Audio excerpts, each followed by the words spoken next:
साथियों, पिछले 2 दिनों से दिल्ली में सांप्रदायिकता की आग झुलस रही है और अब तक 8 लोगों की जान जा चुकी है।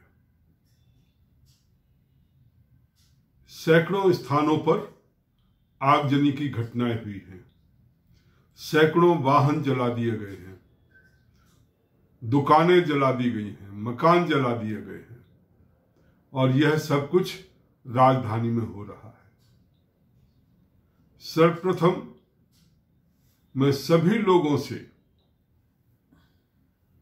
यह अनुरोध करता हूं, पागल न बने,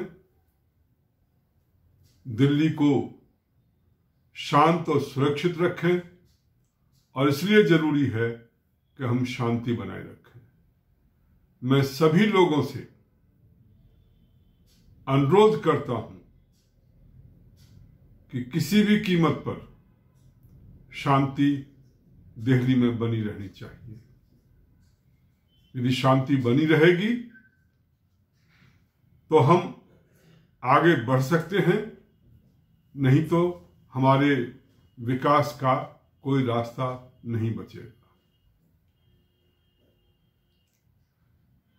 एक बात मैं और कहना चाहता हूं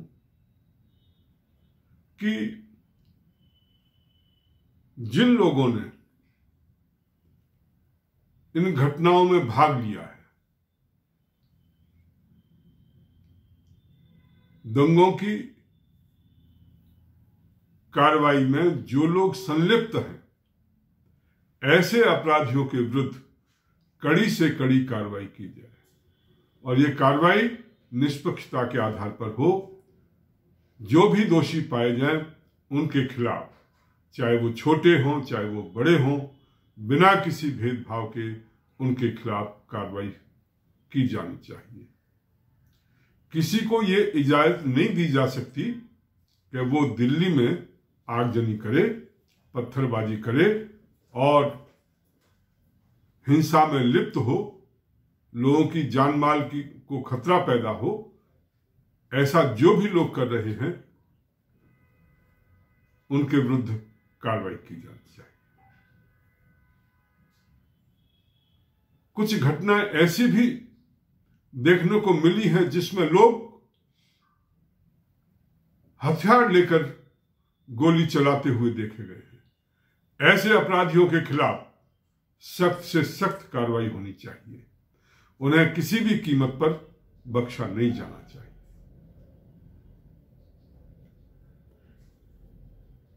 मुझे ऐसा प्रतीत होता है कि शायद यह एक सोची समझी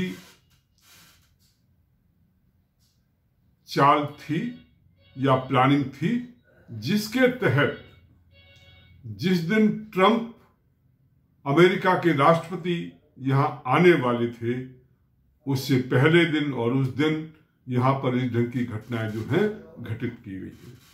हो सकता है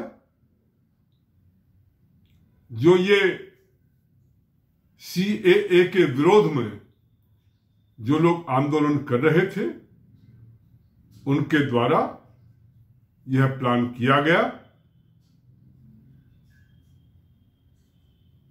वैसे यह सरकार का काम है कि ये पता लगाए, और वैसे भी जब इतने बड़े VVIP देश के एक राष्ट्राध्यक्ष जब इस देश में पधार रहे हैं, तो वैसे भी पुलिस और दूसरी जो एजेंसियां हैं उनको सतर्क रहना चाहिए था। मुझे लगता है कि कहीं ना कहीं सिचुएशन को असेस करने में कहीं भूल रही है, कहीं चूक हुई है। ऐसी चूक आगे न हो, इसके लिए हमें सावधान रहने की आवश्यकता है।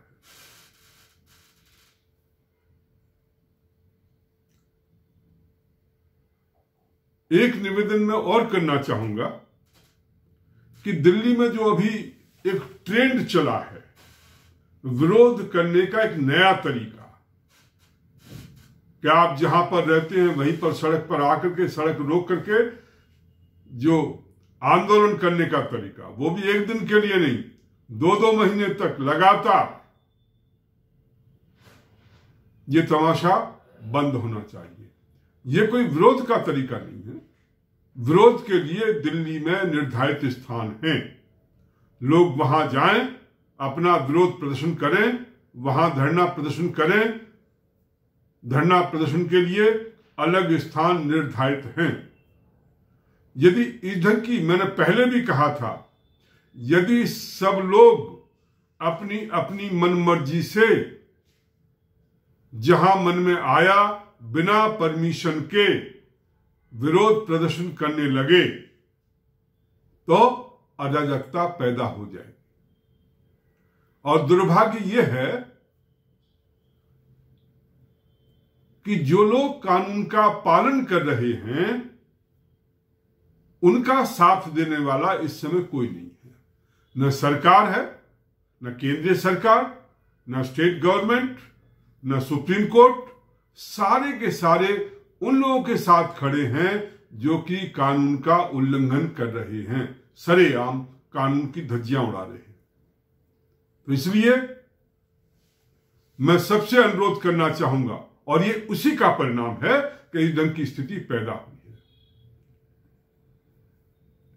ऐसा आप कैसे अलाउ कर सकते हो कि एक क्षेत्र में सारी दुकानें बंद रहें, कोई आ जा सके, कोई स्कूल ना जा सके, और वो भी महीनों महीनों तक?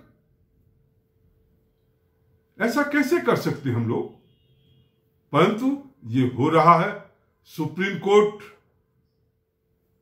भी लाचार सा नजर आ रहा है, सरकार भी लाचार सी नजर आ रही है, और किसी के द्वारा कोई कार्रवाई नहीं हो रही।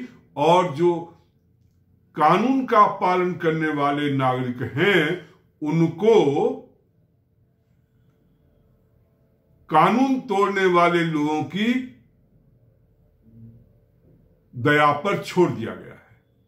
यह सबसे दुर्भाग्यपूर्ण स्थिति है। तो इसलिए यह जो तरीका है विरोध करने का, यह निश्चित रूप से खत्म होना चाहिए।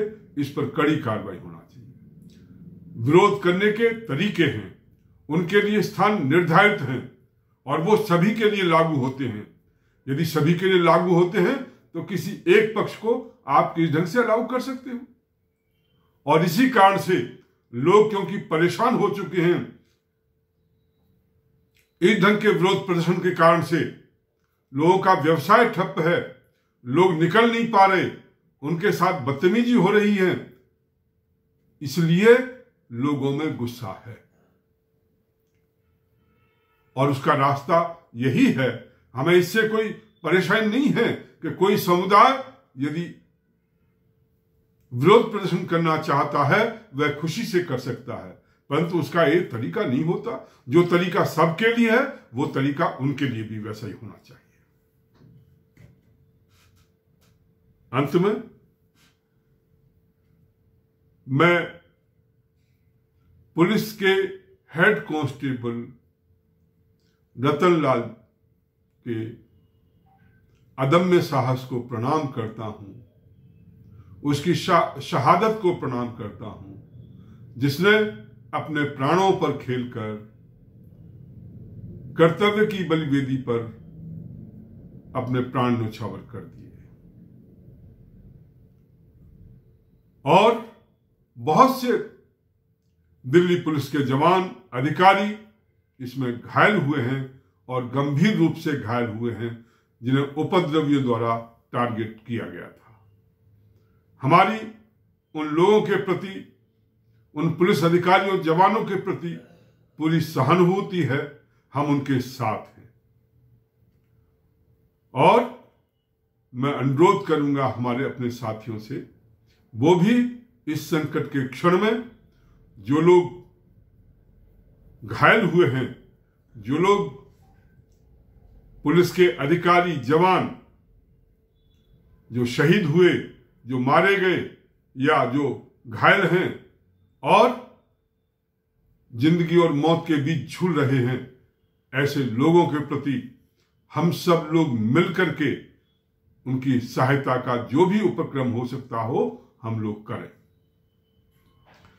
कानून व्यवस्था बनाए रखने में जो भी सहयोग पुलिस के अधिकारियों को हमारी पार्टी के कार्यकर्ताओं द्वारा दिया जा सकता है, वो उनको सहयोग देने का कष्ट करें। यह समय संकट का समय है और शांति बनाए रखना बहुत जरूरी है, और शांति बनाए रखने के लिए जो भी कुछ संभव होगा वो हमें करना चाहिए। बहुत बहुत धन्यवाद।